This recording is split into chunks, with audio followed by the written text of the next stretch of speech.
So here's the solution.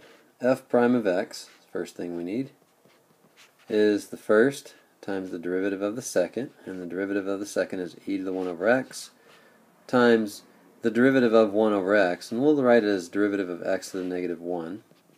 Okay, so that's the first part, and then the second part is plus e to the 1 over x multiplied by the derivative of x with respect to x, and that's 1. So that's using the product rule. And then we have x here, and we have e to the 1 over x, and now we're just multiplying e to the 1 over x by the derivative of x to the negative 1, which is negative 1 x to the negative 2. Okay, and then plus our e to the 1 over x times 1. And then let's clean up what's inside this set of parentheses here. Let's rewrite this as negative 1 over x squared. Okay. And what else could we do? Well, let's go ahead and rewrite. Let's get rid of all these parentheses. It's kind of bothering me. We have negative x e to the 1 over x all over x squared, and then we have plus e to the 1 over x. Okay, well, we can see we could cancel one of these x's. Alright, now at the same time I do that, I'm going to go ahead and factor out a negative e to the 1 over x.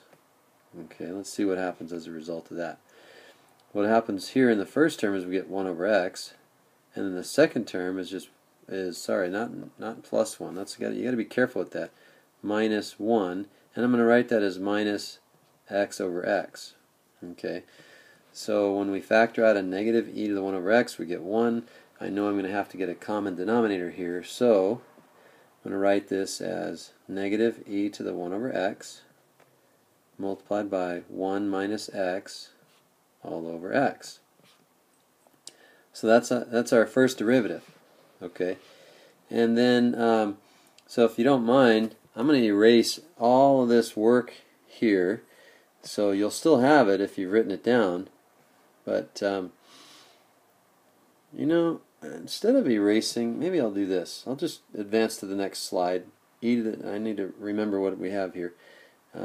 Negative e. I'll pause the video so I'm not trying to figure out how to use my technology while you're still waiting. So our next task is to take our f prime of x, set it equal to 0, to find our critical points. So critical points, let me write that down. To find our critical points,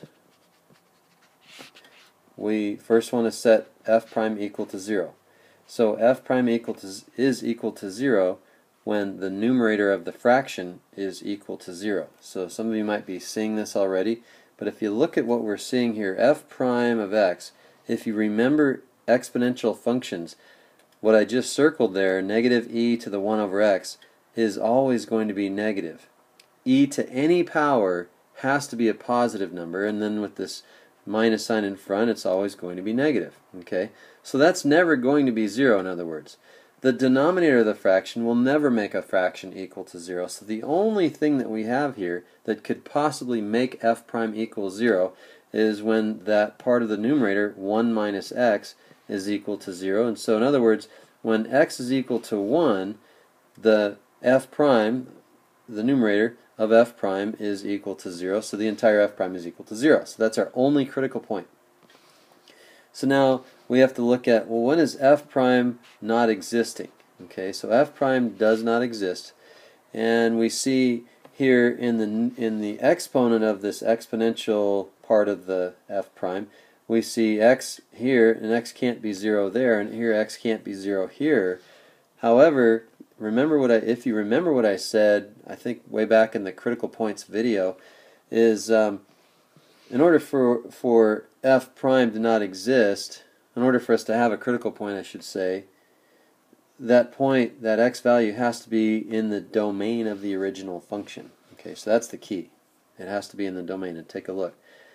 The original function has an x in the denominator, so therefore the domain of this original function is all real numbers except for 0. So x cannot be 0 originally, so we have a function that's not even continuous at x equals 0. So therefore we don't even need to worry about that as far as as using it as a critical point. It can't be a critical point if it's not in the domain. So we have none except for x equals 0. I shouldn't put that. We have no critical points when f prime does not exist. Okay, because that's the only value of x that would make f prime not exist. Let's just keep that in mind. The domain is all real numbers except for 0. So there we have our first and one and only critical point for f prime. And now we have to take our second, we have to find our second derivative. Okay, and let's draw a line there. Second derivative, f prime, double prime of x. I'm not really looking forward to this second derivative, but we see we have the product of two functions. We have a negative e to the 1 over x, and then we have the derivative of this guy. And I'm going to rewrite this. I'll do that in the next step. Okay, and then plus that thing, 1 minus x over x, times the derivative of negative e to the 1 over x. Okay, and I think we have that in the last part here. The derivative of e to the 1 over x is this right here, but we'll do it again because it's getting kind of messy. Okay, so we're going to multiply that by the derivative of negative e to the 1 over x dx. Okay, so I just want to double check, make sure I got that right. Okay, so far so good. And then, like I said, I'm going to rewrite this, what's inside the set of parentheses, as x to the negative 1, so it's 1 over x minus 1. Okay, and then plus 1 minus x over x, the derivative of e to the 1 over x, we're going to have a minus sign there, e to the 1 over x, times the derivative of 1 over x, which is negative 1 over x squared. So we've already done that. Go back and take a look if you don't remember how to do that. That'll help us speed this process up a little bit, and I think I might need more room, so we'll go over here. Negative e to the 1 over x multiplied by the derivative of x to the negative 1 is negative 1 over x squared. The derivative of negative 1 is 0. Okay, and then we have plus 1 minus x over x times, and if you notice here we've got a minus sign and a minus sign. That's good. That means we're going to have a plus sign, e to the 1 over x squared. Yeah, it's looking pretty ugly. So we have x cubed as a denominator, so I think it might work out okay. If we have x cubed as our common denominator here, then all I need is another x here. So we'll put x here and we'll put x here. So that means that we have a negative, oh good, we have another negative times a negative. That's nice. So that turns out to be a positive first term, and that positive first term is x e to the 1 over x cubed, okay, plus e to the 1 over x multiplied by 1 minus x all over x cubed. Okay, it's working out just nicely. Okay, which equals, if we factor out that e to the 1 over x, then we've got x plus 1 minus x all over x cubed. Well, guess what? The x minus x, those cancel, and we just get, there's nowhere to write it, so let me use some of this space up here. Okay. In fact, what I'm going to do here is I'm going to put in the upper right hand corner of our screen we've got e to the 1 over x. Let's do that. F double prime of x equals e to the 1 over x, and that again is over x cubed. Okay, now let's think about this here for a second. All right, and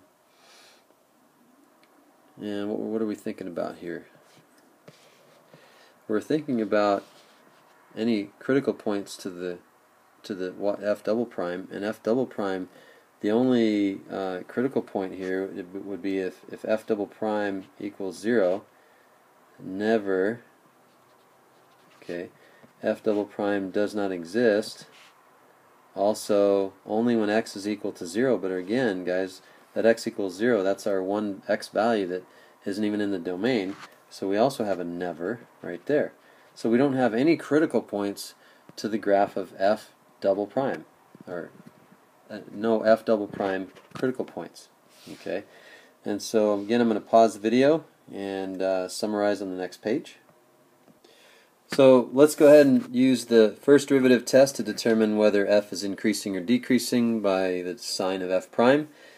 F prime, this first factor, so we're looking to the left of 0, so let's say negative 10. This first factor, as we said, is always going to be negative, less than 0.